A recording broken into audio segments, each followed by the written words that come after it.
Hello, YouTubers, friends, compatriots, bootlickers, shows, debt slaves, herds, peasants, vassals, minions, meat sacks. I'm Useful Idiot. Welcome.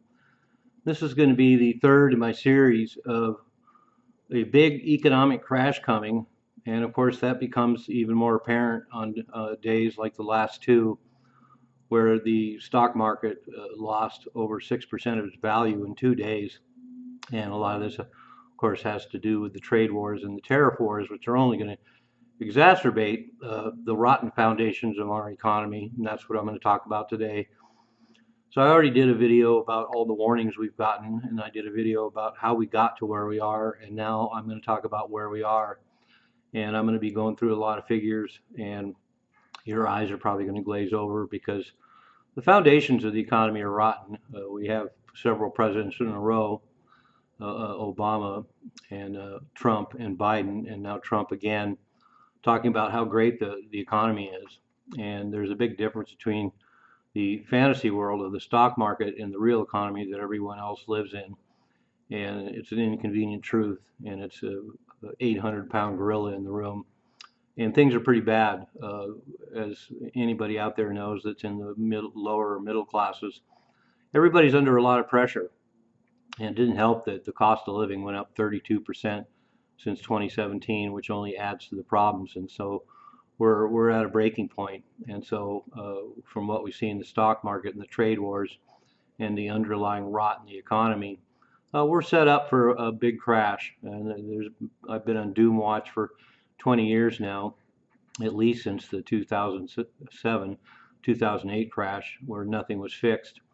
And now everything has just got exponentially worse. And so we have $20 trillion in household debt. We have $21 trillion in business debt. We have $20 trillion of debt in the financial sector. So there's $60 trillion right there of just massive pressure.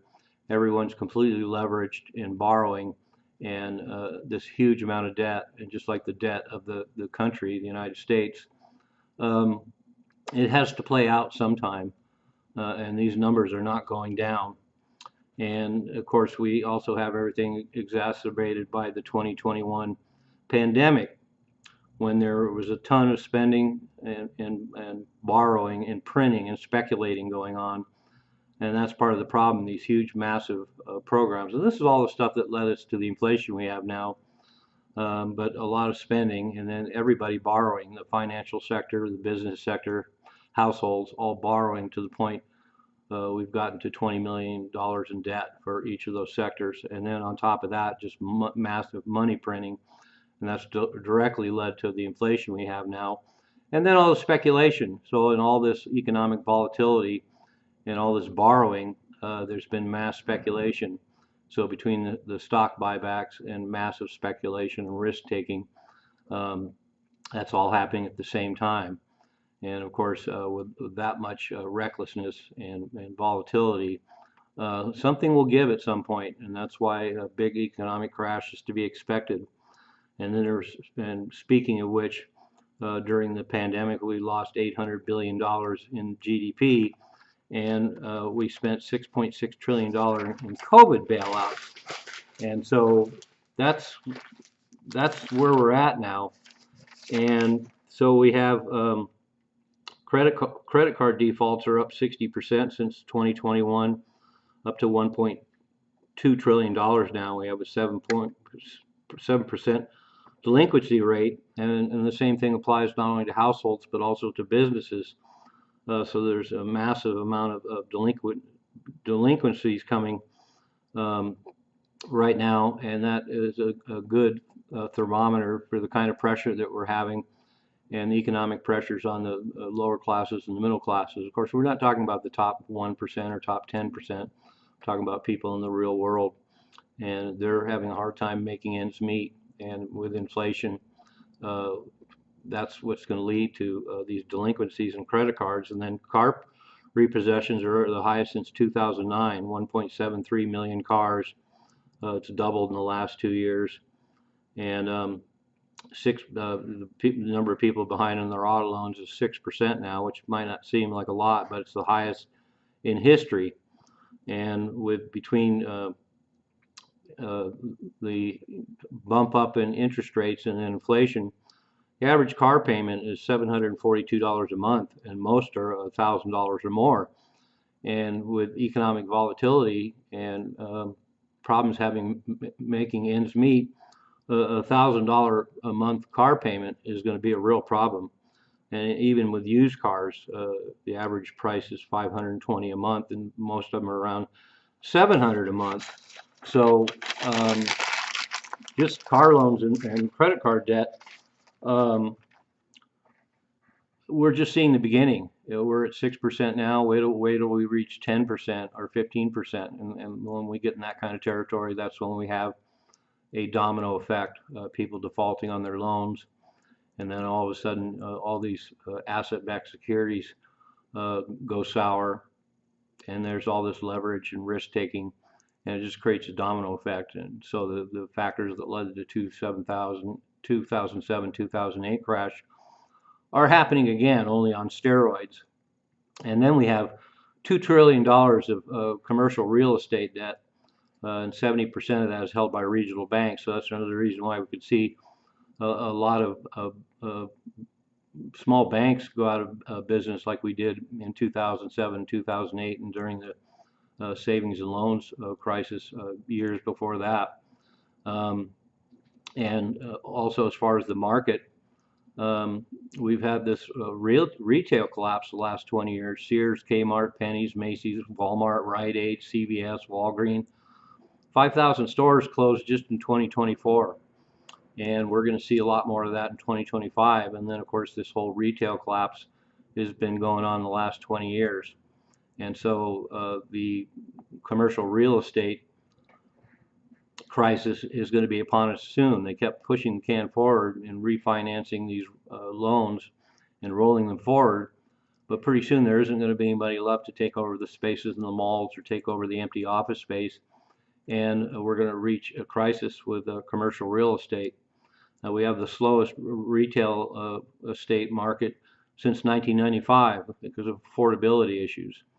And then we also have the fact that all the hedge funds that got into the real estate market the last 15 years or so that have driven all the prices up for both mortgages and rents. And in fact, they're predicting at this rate by 2030, BlackRock alone will own 60% of U.S. housing. And so with housing unaffordable and people maxed on their credit and a stagnant real estate market, these are all the same factors that are going to lead to a crash. In 2023 to 2024, we had 5,000 Chapter 11 bankruptcies.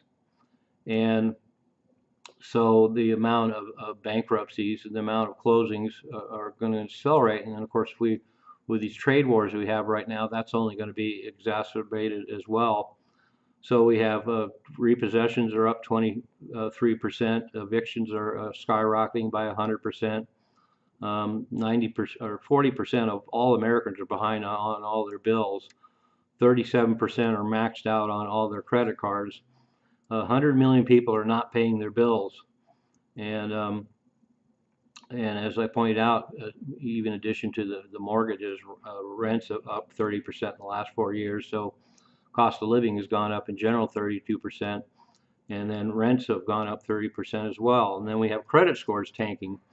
So not only do we have all these student loan forgiveness that was reversed, and all those students are automatically going to have their credit ratings drop. That's a huge sector of the population.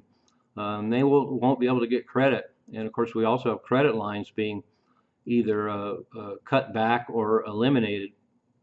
So a lot of people are not going to have access to credit, which is probably not a bad idea since we've got $1.14 trillion in credit card debt, and a lot of it's at 30% interest. So we've got $1.14 trillion in defaults on credit cards, and then credit scores in general are tanking because everybody's maxed out and they're defaulting on their loans, their car loans, their mortgages, their credit card debt.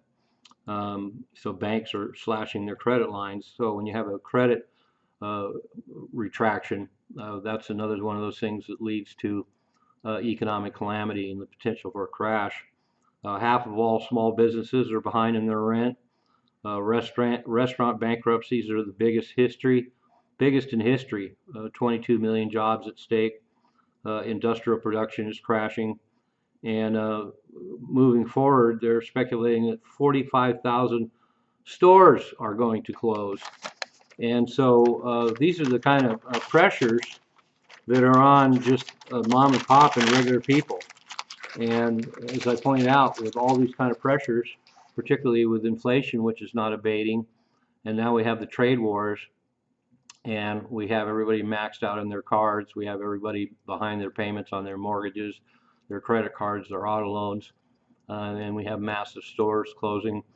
And as we've seen, we have massive layoffs, and the amount of job vacancies is at a record low right now. And the low unemployment rate hides the fact that a lot of people just aren't participating in the economy anymore. They've dropped out and stopped looking. And so this is all a recipe for disaster moving forward. And it's not that much better at the top. All the banks are leveraged, and all these assets that they hold in their books are deteriorating, and they won't have to declare it until the shit hits the fan. But there's no denying that the banks and the corporations are hurting. They all got leverage and borrowed a bunch of money to sustain themselves through the last 20 years. And as I mentioned, not only do you have the real estate disaster coming, but we have a commercial real estate disaster that's finally hitting a day of reckoning. So all of these are massive. There's massive distortions of the real economy out there right now. There's a massive pressure on consumers. There's massive pressure on corporations and banks. Everybody's in debt up to their eyeballs. And the Fed really has run out of bullets because if the shit hits the fan again, they're really not in a position to take a bunch of toxic assets to the Federal Reserve. They're not really in a position to bail a bunch of people out. And this is a big one, the everything bubble, and that's another thing. We have all asset classes are in a bubble, and so the bigger they are, the harder they fall, and that seems to be where we're heading. So anyway, the fundamentals of the economy are rotten. The real economy is a disaster. Everybody's under a ton of economic pressure. Everyone's loaded up with debt, and so what will happen, as usual, will be the taking on of all this debt, and then there'll be a crash, and then there'll be an extraction of wealth going to the top. Wash, rinse, repeat, like we've always seen. So all the big players that are giving us warnings are pulling all their cash to the side, and they're going to be ready to scoop up all these assets for pennies on the dollar when everything crashes. And so they'll be fine as usual. And a lot of big players will get hit as well, but it's not going to be like it is for us at the bottom. And once again, if you look at the technicals, and the measurements they use to officially declare a recession, those are out the window when you look at the real world and look at what's really going on out there. Not only are we pretty much in a recession already, the next step is a depression. And as always, I'm not a fearmonger, and I'm not a doomsayer, but I think with the rotten foundations and everyone under such economic pressure, it's very fragile, and it's not going to take much to tip over the apple cart. So there we have it. That's where we are now. The next video I'm going to do in this series will be the big economic crash, what's it look like moving forward. Thanks for watching. I'm Useful Idiot. Don't you be one too.